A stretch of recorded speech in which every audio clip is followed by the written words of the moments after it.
Welcome to CMO Huddles Studio, the live streaming show dedicated to inspiring B2B awesomeness. I'm your host, Drew Neiser, live from my home studio in New York City. Today, we are diving into a topic that's top of mind for every forward-thinking CMO, marketing org design. And it's just like at this moment, it's like, how many bots are we going to have on our plan? As the tech evolves, buyer behavior shifts, and budgets get tighter, how do you build a team that's not just built for today, but ready to crush it tomorrow?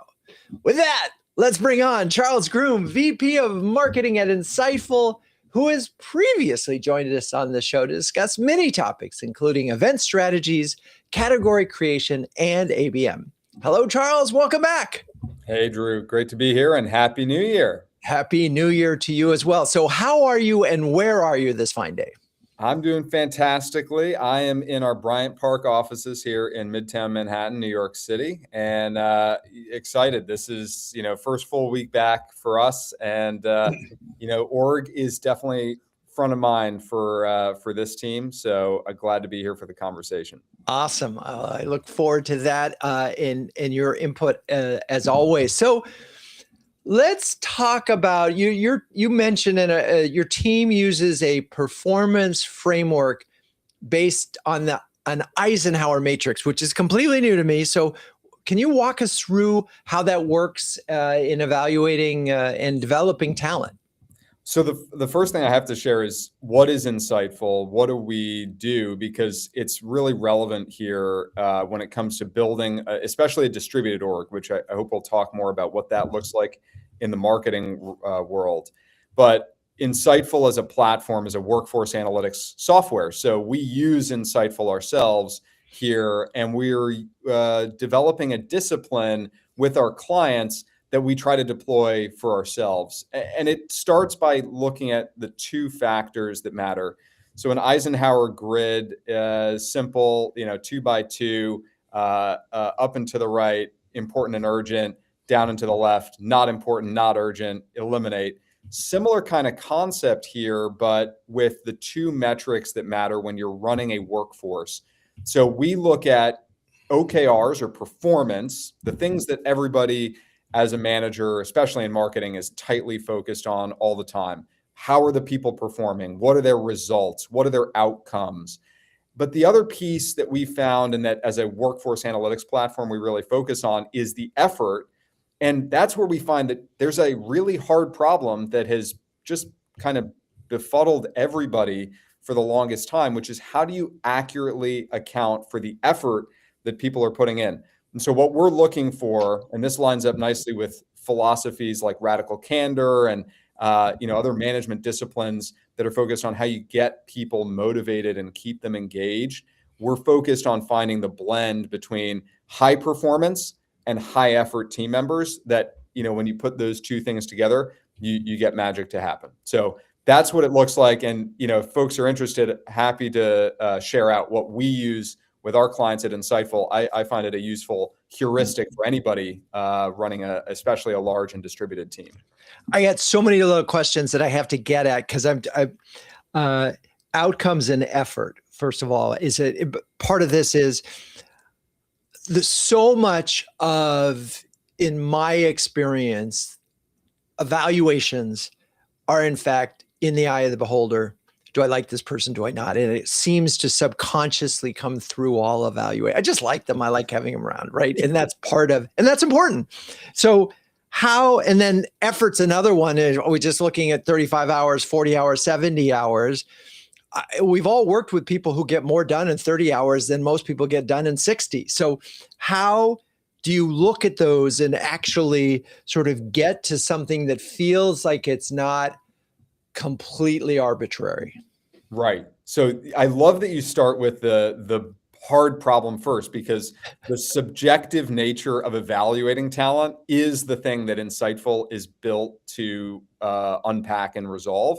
And ultimately, why I'm getting so excited about it is because this is what I'm working on as a marketer. I'm trying to message this out, communicate about how do you actually solve something that feels on the surface incredibly, subjective, up to the eye of the beholder, in the manager's discretion. So the way that we're approaching that, at least on our team, is we're thinking about effort as an enabling condition. We like to, have a little bit of flexibility around this, and a tool like Insightful is really useful because it will automatically quarantine out things like unproductive meeting time and flag those to the employee's attention. It will also look for elements of their schedule that might otherwise go unnoticed, right? They might have blocked out time for focus and deep work. And that is stuff that we're really focused on getting everybody on the team to deliver within, right? Don't just be productive for the sake of having 75 meetings in a week, but actually move the needle forward on your most important objectives. And the way we think about this, we talk to a lot of companies that are PE backed, right? And they have a mandate of driving efficiency, driving EBITDA margin for the business to deliver on a big picture, hard financial metric. And we find over and over again that the gap that exists is they're not able to get an objective measure of what effort is going in. Are the people on these teams able to give an input that will yield the output that we need? I'm working on this right now as a marketer, looking at, we're doing a website overhaul for our top level navigation and our SEO. And, we just went through the holiday season, and I know that I'm already on deadline for 3 or 4 big rocks that the team has to move forward. And so I'm measuring, what's our effort capacity for the next week? Is my deadline realistic or unrealistic? And do I need to, start messaging or updating my strategy in relation to that? So it's that kind of fine tuning, Drew, between having a hard objective metric, but not just letting the metric manage the people for you. You need to combine your intuitive sense with having that objective data. It's just that so many companies and managers today are lacking that data. Right. And it's interesting. And it's often, you have the data and it may point to one thing. I worry about the decisions that might make. I just think about my own personal scenario, and let's say there's an open period on my calendar and I decide I'm going to take the dog for the walk. Okay. That's not work unless, while I'm casually not thinking about work, I'm actually solving a problem. Then it's like, boom, I just solved a problem because I let my mind rest. There's no data measurement for that. Drew was walking his dog. There's never gonna be something that fills that gap. Although there are wearables now, if you want, Drew, that will let you record your voice in real time and have your AI assistant, God forbid, the whole way around. But the point here, I think, is more about how are you using objective measures, right? We have objective data on the performance side. But as you said, a lot of the management is still, and the development of talent is still based on the heuristics of the manager. On the side that, especially for younger employees or employees that are maybe in a transition or trying to break into a new domain, right?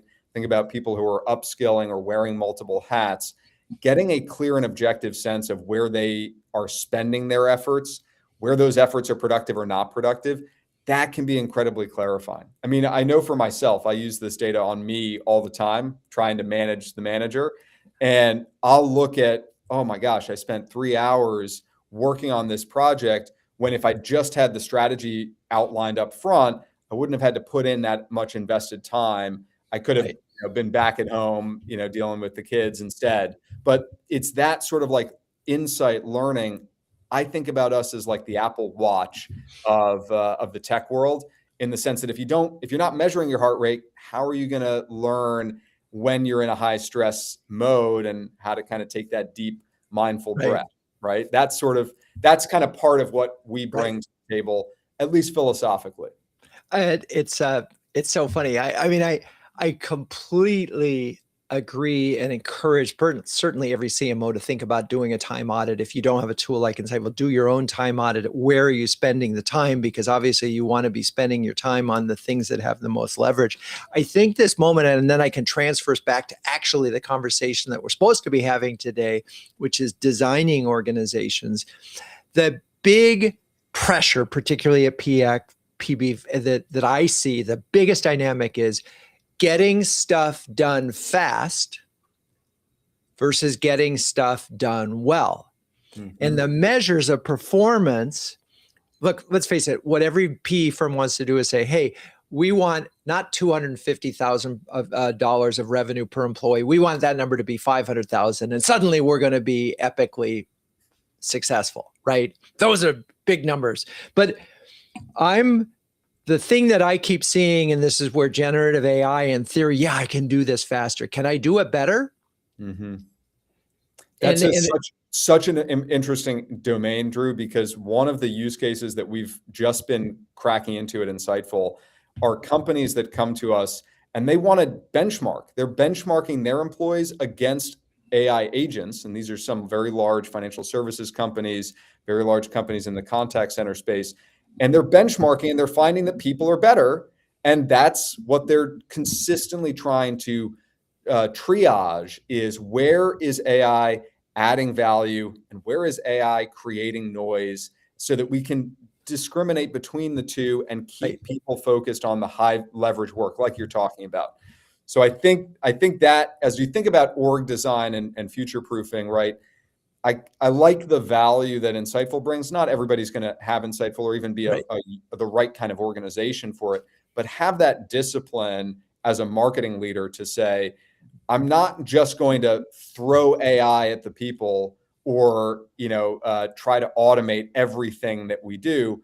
I really do need to think through carefully ahead of time. What are the jobs to be done, right? Sort of take a product framing on that. What are the jobs to be done in marketing that matter, and which pieces of those jobs should be left to the human fully at the human's discretion on how they use automation, not just an LLM, but all automation tools, and then truly something that should be high automation, systematic, something that you could audit in your basically middle of the night and it would still be running. Okay. One quick thing, and then Heather, who's been incredibly patient so far, we'll get to her, but let's just talk about, so we've created this, we have an org structure in most companies, including little CMO Huddles, we have a global team. And that's a lot of time zones that we cover. I'm curious if you have an approach to organizational design, at least in marketing, that makes time zones work, not just for the American leader. Yes. So such a great question for me because I feel like I've built my career in distributed marketing environments. I actually worked at the very beginning of my career with large franchise companies that had marketers and field sales teams and franchisees in every time zone on earth, right? All at the same time. How are they coordinating across that span? I obviously working in the B2B world, relatively more lean teams, nimbler organizational structures that are aligned well to either large discipline areas like demand generation writ large or product marketing writ large, or they're very cross-functional in nature. So sort of starting with that fundamental org design first, I've found to be effective. And then what you find when you go out to a distributed model, especially when you start mixing time zones and especially when you cross borders, is that you've got to have what I call the executive operating system or the team operating system calibrated. You got to have like a first draft of that when you come in or when you're beginning to build that distributed organization. It becomes something that you're going to update consistently. And it should just be telling you, here's where the team is effective. Here's where the team is not as effective as they could be when collaborating together. I'll just share from personal experience. There's kind of 4 things that I find that work particularly well with distributed teams. And Drew, we can unpack that after Heather's had a chance to jump in. Golden windows. So look for those time zone overlaps and make them sacrosanct. If that means 1 hour, because you're literally on opposite ends, 1 hour a day, you've got to spend time with that team on the phone, et cetera. Guess and move. So enable the team to take decisions on their own, and don't nitpick what you don't need to. Fix things after the fact, and then have one metric that matters for everybody on the team and audit that at least once a year, but probably more like quarterly, just to be sure it's tightly aligned and that they know what metric they should be operating themselves towards. I love it. That's awesome. Okay, perfect. All right. With that, let's bring on Heather Adkins, CMO of Trimble, who is joining this show for the first time. Heather, welcome. How are you and Thank where you, are you Drew. this? Nice to see you. How are you and where are you this fine day? Yes, I am doing great, ready for an amazing 2026, and I'm thrilled to be here today for what is already proving to be a robust conversation. Already learned a lot from Charles. I'm coming to you from Trimble's headquarters in Westminster, Colorado, which is right outside of Denver, Right. and it is snowy here today.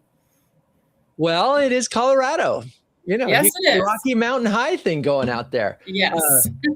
So, well, speaking, since you did get a chance to listen to Charles's comments, was there anything that you heard that particularly resonated with you? All of his advice on the global distributed teams and how to bring teams together. I also have a global distributed team, and it's very difficult when you lead teams across multiple time zones. So love all of the very real and I think actionable tactics that he outlined. It's funny. Golden window, definitely, but it's a great articulation of that when it works. Yeah. I mean, it's really hard with Asia. The guess and move, I thought, was inspired. Yeah. It's like you have permission to keep moving, do your best, and try not to, really mess up. But and of course, metrics that matter. That certainly makes it easy. Okay, so let's talk about Trimble. You're relatively new there. How are you? I'm just sort of curious. You came in. There was a marketing org of sorts. How have you sort of changed it so far, and how are you? And then we can talk about where you see it going. Yeah, absolutely. So I've only been in my role at Trimble for 3 months, and before I joined, there has been a long path of transformation focused on technology, focused on data, and we're continuing to innovate on the systems, but you can't execute your strategy without people. And for me, the only way we're going to unlock kind of that next level growth is to get the people equation right. So that has been a huge focus of mine the past 3 months. The way I think about it is we have to run the business while simultaneously transforming it. So today's needs, right? I'm maintaining a high performance engine focused on driving the brand, demand gen, sales enablement, regional execution. That part of it is really about the precision and hitting the numbers quarter over quarter. But while we are doing that, we're also thinking about the future. So one idea that I'm about to implement is really carving out what I'm going to call innovation pods. So these are smaller kind of cross-functional teams tasked with thinking through a myriad of topics, right? So it could be exploring, AI-driven customer journeys. It could be exploring new subscription models, whatever it is. But the key here is that we want to give them space to do this without the pressure of immediate ROI. And I've stood these up in prior worlds, and I found that people are really eager to volunteer for assignments like this, and these types of things tend to grow legs and really creates this culture of curiosity. So as I focus on the people at Trimble, we're doing a lot of things to create that culture of innovation, culture of curiosity. In terms of, I would say what I think the modern marketing skill set looks like, I'm looking for talent that can bridge the gap between storytelling and data science. So I don't know if you've heard of this term, and the rise of the analytical creative.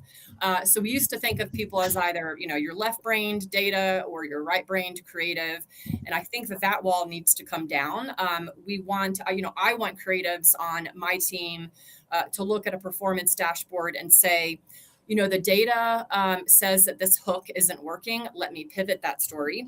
And then conversely, our analysts need enough kind of empathy and brand sense to understand why a customer is dropping off of a journey rather than just simply reporting that they are dropping off. So really that shared understanding and shared, capability of what those two sides of the token come from. And I think also as we are transforming from a people perspective, the team needs to be really good at synthesizing and handling a lot of information. So I'm really focused on that. So marketers that can take, AI generated insights and ask, what's the one big move that we should make based off of this? We all need to have sort of that synthesis muscle and this ability to ignore all of the noise that's around us. There's a lot of noise, and find that one signal that should tell us something, and then enable the marketers to really act on that signal. Okay, let me stop you for a second, because you brought up so many good points, and I want to go deeper on a few of them. Yeah, sure. I want to talk about the innovation pods, because I think that's such an interesting thing. And to do that in the first 3 months is a very brave and wonderful thing. Yep.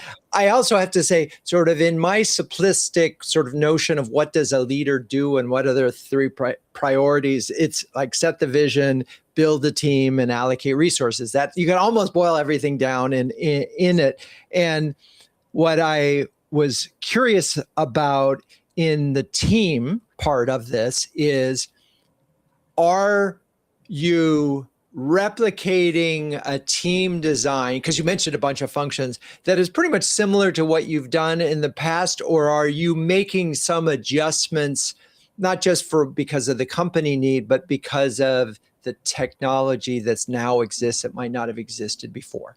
Yes, absolutely. And I am very fortunate to have inherited a team that has a lot of great skill sets already, a lot of, core competencies and capabilities that we need. So, it is another transformation story, and I have the playbook from other companies, but definitely needing to Trimbleize it. And I do sort of approach transformation across kind of people, process, data, technology.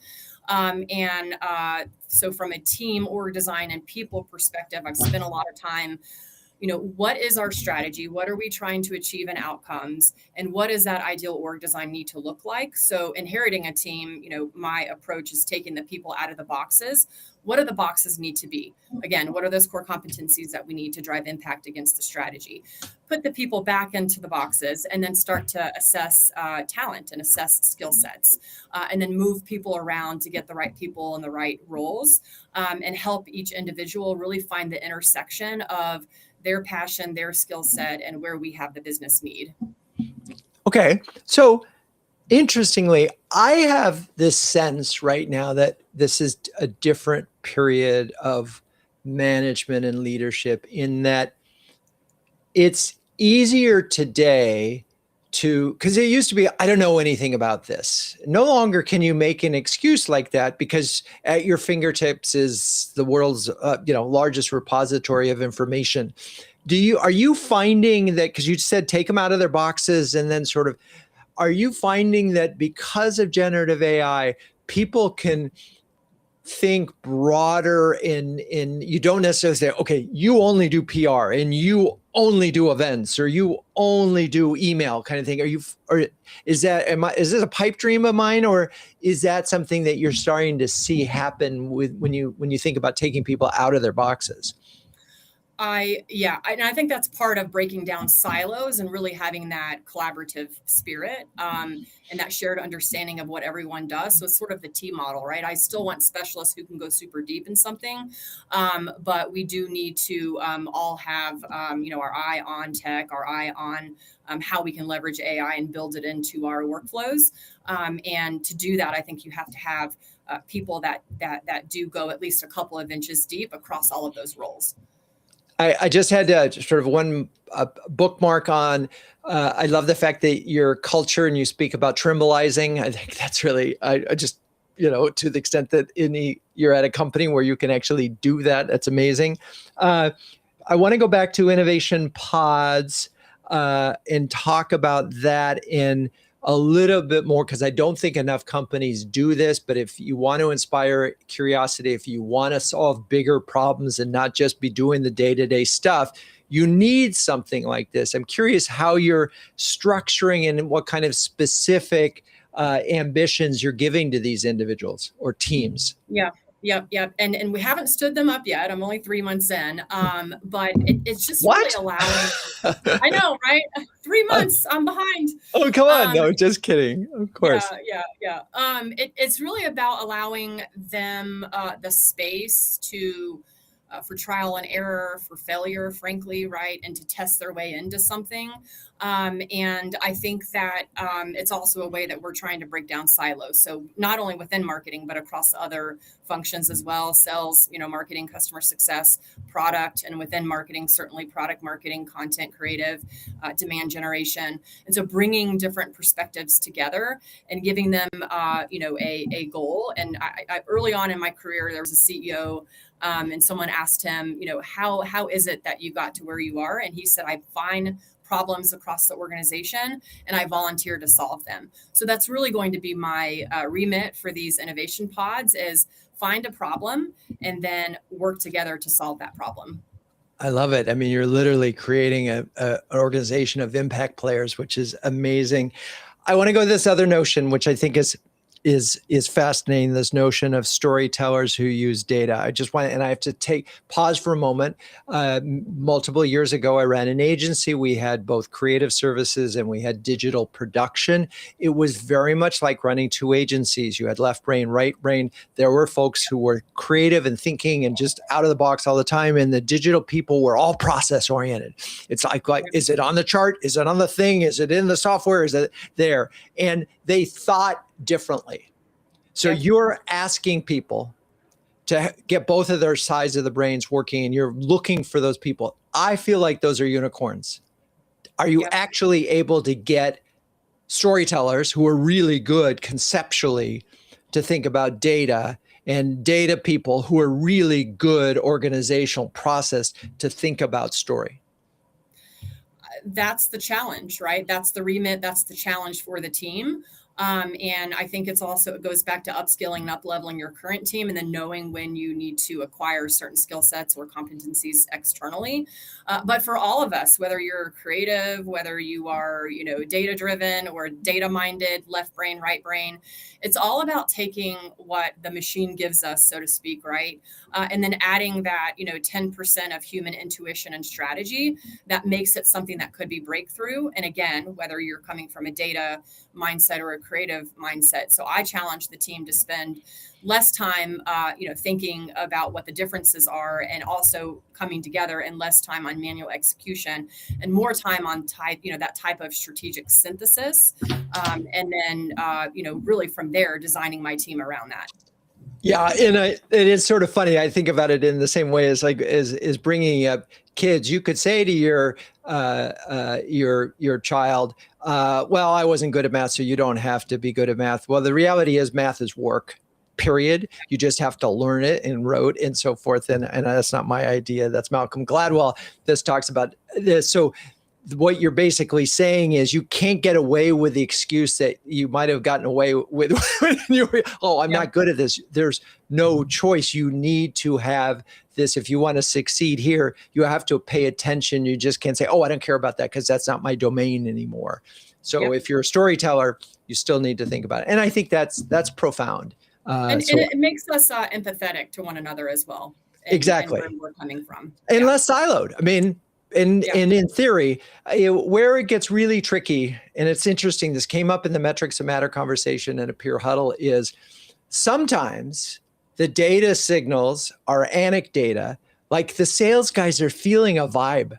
Like this thing is working, and it's not necessarily showing up in SQOs, but the salespeople are saying, something's different. I'm having different conversations than I did before. Whatever you're doing over here, that's working. And so I think even being aware of this, notion is that by saying you just can't get away with not thinking about data, but there could be different ways of finding that data. Yep. So, all right. Amazing conversation. We're going to take a quick break for a second because I get to talk about CMO Huddles. CMO Huddles was launched in 2020. Oh my God, that feels like that's 6 years ago. CMO Huddles is the only community of flocking awesome B2B marketing leaders like Charles and Heather.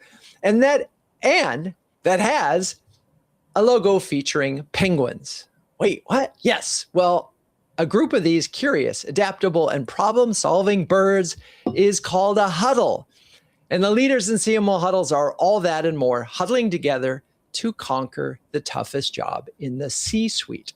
There's a little pun in there if you're paying attention. So Heather and Charles, You're both incredibly busy marketing leaders. I'm wondering if you could share a specific example of how CMO Huddles has helped you. And Charles, I'm going to start with you because you're a longtime huddler. So I will say, Drew, we're talking about org design, and CMO Huddles has definitely helped me in the day-to-day tactics of org build outs, design, et cetera.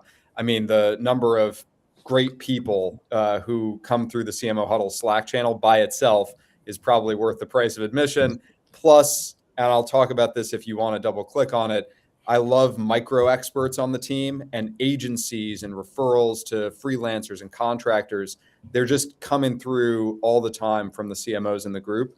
And so especially as you think about a distributed org, like CMO Huddles is kind of the nexus where B2B CMOs who have already vetted people, who already know the right people, can make a great introduction. And I just had 3 intros in the last couple of weeks, and we're just starting 2026, and I'll probably hire one of them for a project this month. So, Amazing. There you go. Real life.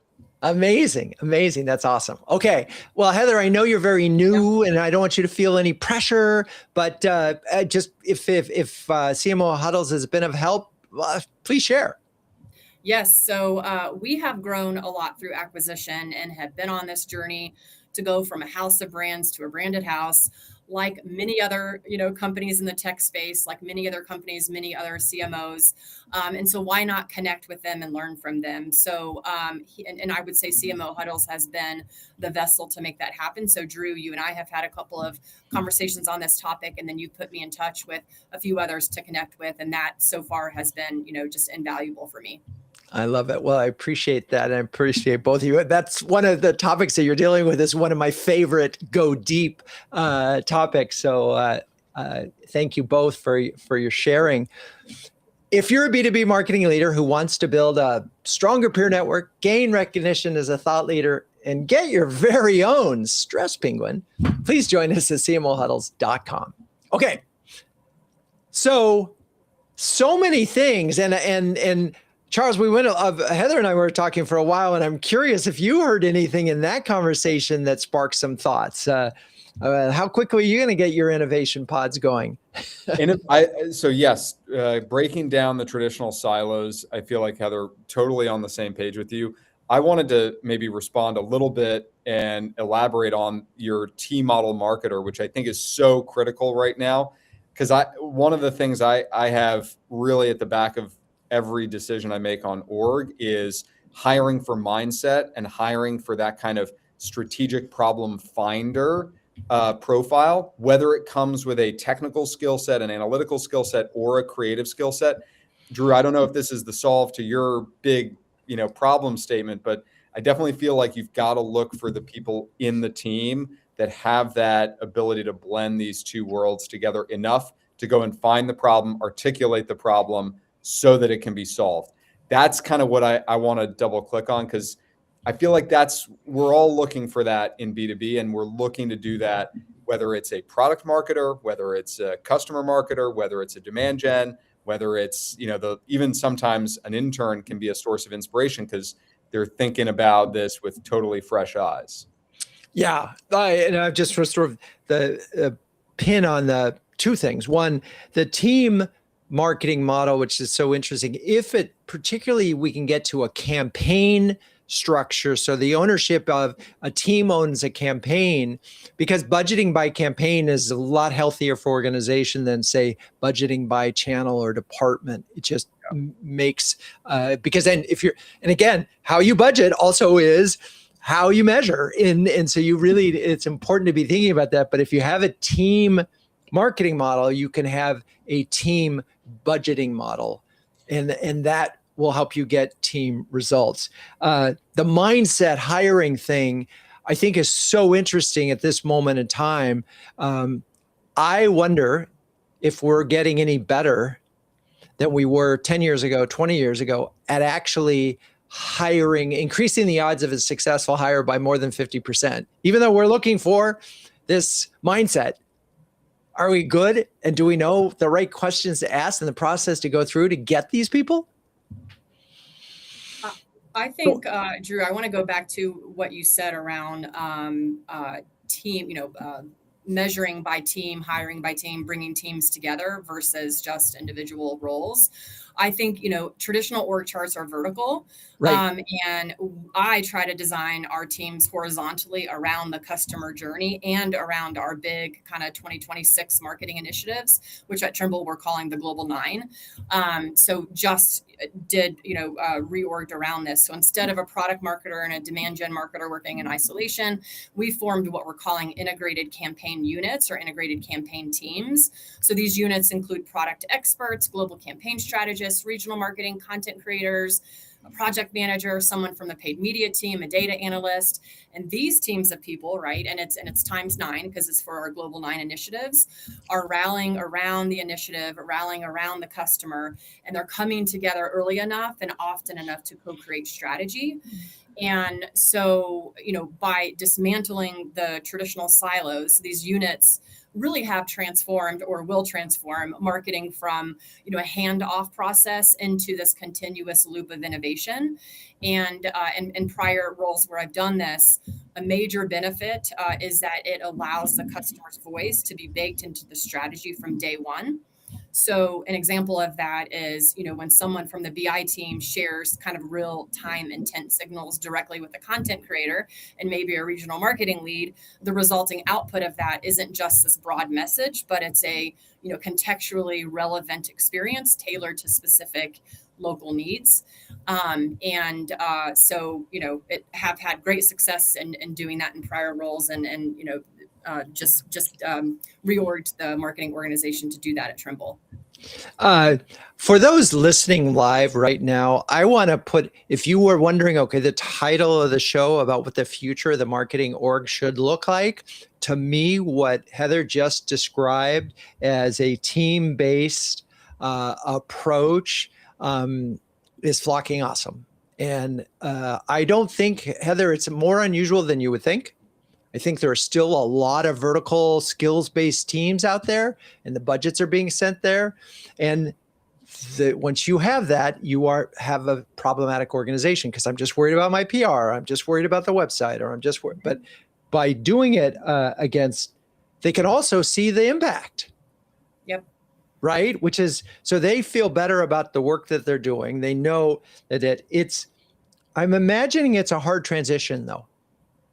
It is, but I think the benefits are realized pretty quick, right?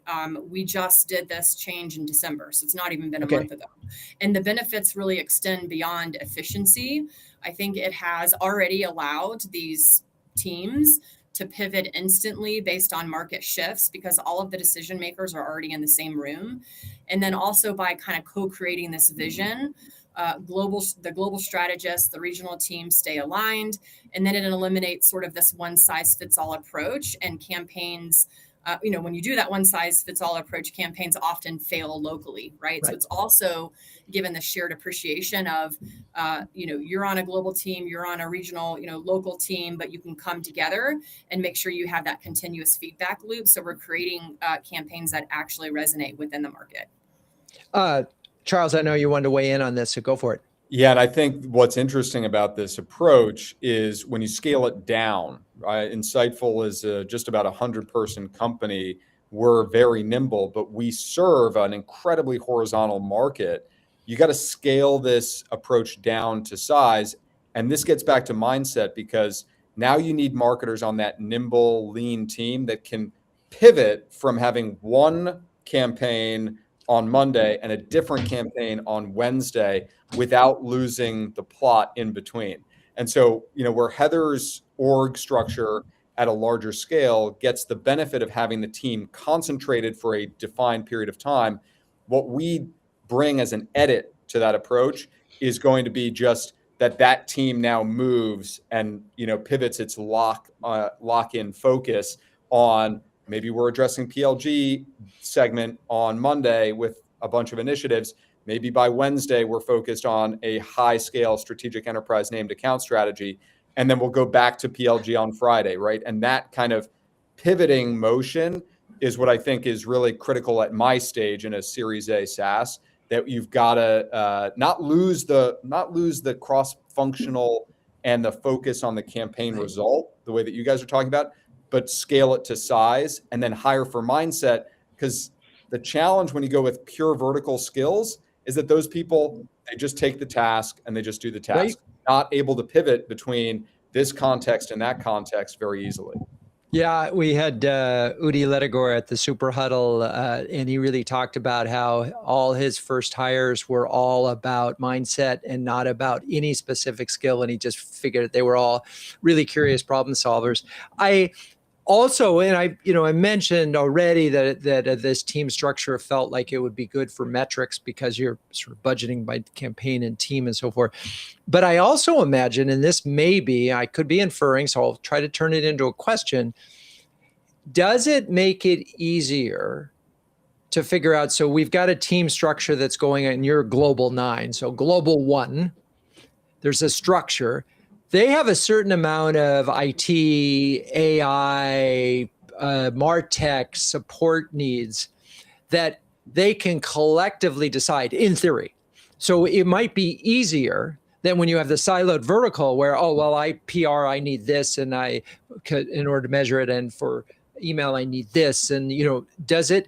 And so finally a question. So Heather, has it changed the way your teams are approaching the tech stack and or the use of AI? I think so. And also the beauty of that is we have multiplied this times 9. And so one group figures it out first and we can easily scale it to the other 9. But absolutely, because we're thinking kind of the end-to-end marketing engine versus I'm a content creator. What do I need? And how should the tech support and enable me? Right. Well, there's certainly, no matter what, you have a psychic reward here because people get a sense of what they are doing matters in the collective, not on the, that we as a team are making, have these goals and we're going to do it. I also just have to acknowledge that as a marketer, you often name things to make it easier for the rest of the company. And I love Global 9. Why 9, by the way? Well, last year and Q4-ish, we had what we called the core 4, knowing that we were going to expand it broader. So it's just through a series of ideation and coming up with 9 initiatives that we are just big bets for us in 2026. It just happened to be 9. Got it. That's funny. We just went through the strategic planning process for CMO Huddles, and we have 5 big initiatives. And then there are sub-initiatives under each one that support it. That's right. And you end up with about 20 in that process, but there are 5 big ones. Yeah. So 9 just felt like a lot. I just love the naming. Yeah. Doesn't matter. And it's also our approach from moving away from a series of disconnected tactics to everything that we do in marketing should roll up to one of the global 9, whether it be an event in APAC or whether it be, an email that we're sending, a webinar, whatever it is, everything we do, a product launch, everything should roll up to that global 9. And, 95% plus of our revenue is coming from those global 9 initiatives that support, of course, the sales organization. So Charles, should I expect a core 4 from you and your team? Well, it's not a 4, it's a 3, and it's basically 3 revenue targets, right? And more or less the corresponding pipelines for the sales team that we're focused on delivering. Again, scale from large global down to, sophisticated but nimble SaaS. And those 3 pipelines, to the point you made about budgeting and getting the org to be responsive to the way you're budgeting, the way you're planning your year, that's really been the focus for me in setting the North Star, is saying we have a PLG outcome that we need to drive. We have an enterprise strategic outcome we need to drive, and we have a customer retention. We're thinking about the entire life cycle. If we have to make a trade-off, we're going to make the trade-off in the direction that the business is going to go for the next 3 years, not in the direction that the business has, been coming from necessarily. But we're not going to lose sight of any of those 3 top funnel top line KPIs. That's what matters to the board. That's what matters to management horizontally as well. So maybe Project Triple Threat. I'll outsource it, Drew, or I'll do what most marketers do these days and check ChatGPT first. Yeah, but I feel like you need a name. I'm just saying. And I put project in there because one of my favorite books that I read this year was Project Hail Mary, the Andy Weir science fiction book that's becoming out as a movie this year. Anyway, that's and one of the things that happened in that book is that it ends up there's one guy who has to do everything, and that gets me to my next question, which is burnout. And I know that, look, as a part-time CMO therapist, I know that every CMO I talk to was at the verge of burnout themselves because of the pressures of the job, because of their sort of relentless. I mean, the fact is you want the job, so you pursue it and you put in the time, and there's a never-ending amount of things that you could spend your time with. How, from an org design standpoint, are you thinking about scaling? And this probably starts with you because, Charles, you're a startup, if you will, with 100 people. Yep. How do you do that? You want your people to work really, really hard without burning them out. Yeah. So again, this is where Insightful as a product actually has a little bit of an edge as well for me as a manager. We've got an alerting system on Insightful that will signal to a manager, sort of roll up, is an employee showing tendencies that would relate to or lead in the direction of them burning out? Right? What are the risks? As a manager, get a little bit more objective about where are they burning the candle on both ends. So that, I think, is one little thing. And again, not everybody has to use a tool like Insightful in order to get that insight. Just listen for it, right? Like hear for it in your one-on-ones with the team, right? Be intuitive and empathetic at the same time. Like don't abandon the fundamentals of good management as you're going forward and trying to scale and hit these objectives. And then I think the other piece of this is we like to talk, and it's because it's what our platform is built for. But I personally love this, concept of giving employees more autonomy and finding even the small ways to do that sort of create this positive yield for the employee without costing the company anything. For us, that means that we're a remote first organization, which means that people have flexibility, right? You think about employees who have kids or, might have family members abroad that they need to, see or speak to at odd times.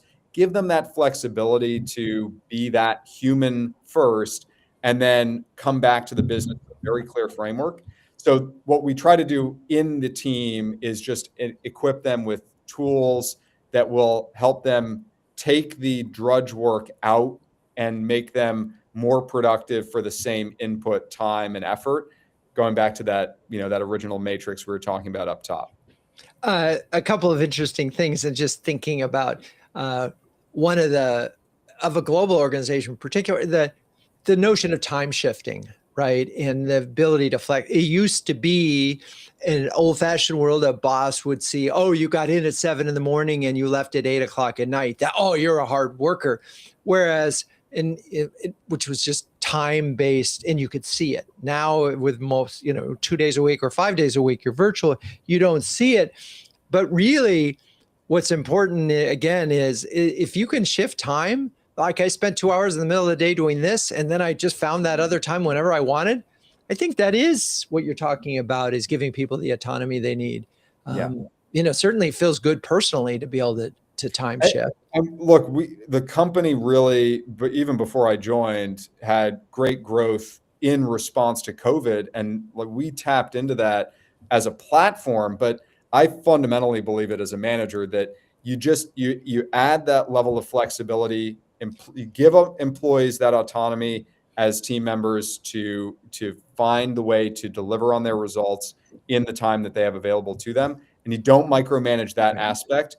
Maybe you want to micromanage performance, right? Be really focused on the outcomes, but give the employee that level of control and then just hold them accountable, right? It's the autonomy accountability trade-off is something we talk about all the time. And I think every modern business has to be, laser focused on deploying that, right? It can't just be lip service. It can't just be, oh yeah, we'll be flexible. And then, everybody's on shift because that's what the CEO wants. it has to actually go through the culture. And Heather, just one question for you.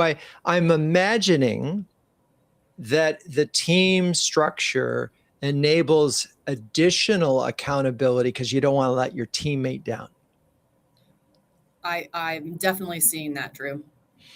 And I think that's so interesting because, you might let a company down because it's or even your boss because you say, my dog ate it, whatever the old excuse for not getting your homework done, right? It was easy to, whatever. But when it's a team and you're all doing this with a shared goal and you commit to that team that you're going to get something done, and then you don't, and you didn't find someone else to fill it in, you've not pulled that oar. That little rowboat just went sideways. So it's really interesting how this team structure, campaign structure actually sets up potentially better metrics, potentially more accountability, and potentially easier insight into what technology you actually need or not. It's fascinating that all of that potential exists. Anyway, I love this show. I really appreciate the insights that you did. I'm wondering if you can boil it down. What advice would you give to a CMO preparing to future-proof their team in 2026? And Heather, we'll start with you. So I think in 2026, the biggest risk isn't making the wrong hire. It's actually building a structure that's so rigid that you can't adapt to the, whether it be the next tech shift or the next market pivot that happens in 6 months from now. So if your org chart is carved in stone, your strategy will be as well. So final words of wisdom would just be remain open, remain flexible, listen to those early signals that you are hearing and seeing, and then take action from those signals. Interesting. And as part of that, just sort of maybe you have a couple more freelancers, or you might have outsourced a little bit more so you have the flexibility to scale that up or down if you need to? Scale it up or down, but also just optimize. Like we just stood up these integrated marketing teams in December, so it may not be perfect, right? So just right. being agile and being, taking kind of an iterative approach with that. Love it. Okay, Charles, final words of wisdom.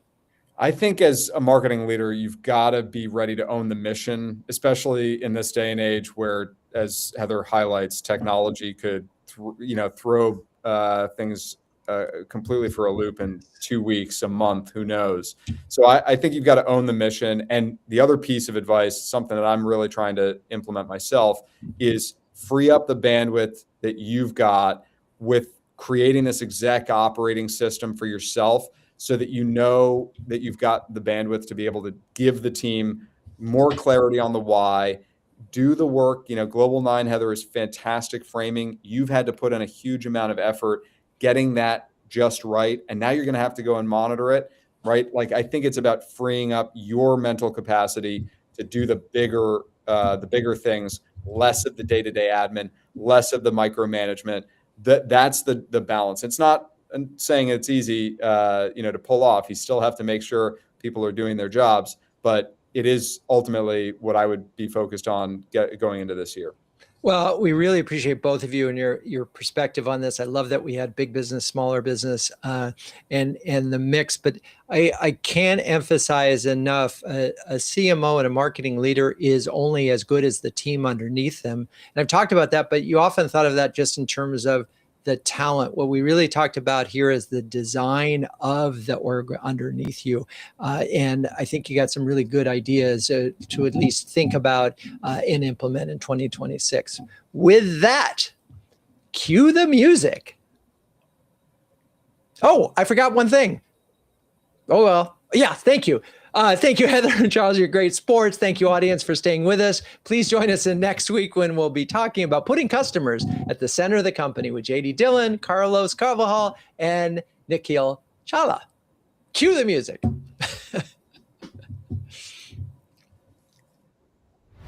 CMO Huddles Studio is produced by Melissa Caffrey. Our production assistants are Laura Parkin and Ishar Cuevas. If you'd like to learn more about CMO Huddles, please visit CMOHuddles.com. I'm your host, Drew Neiser, and until next time, keep on sharing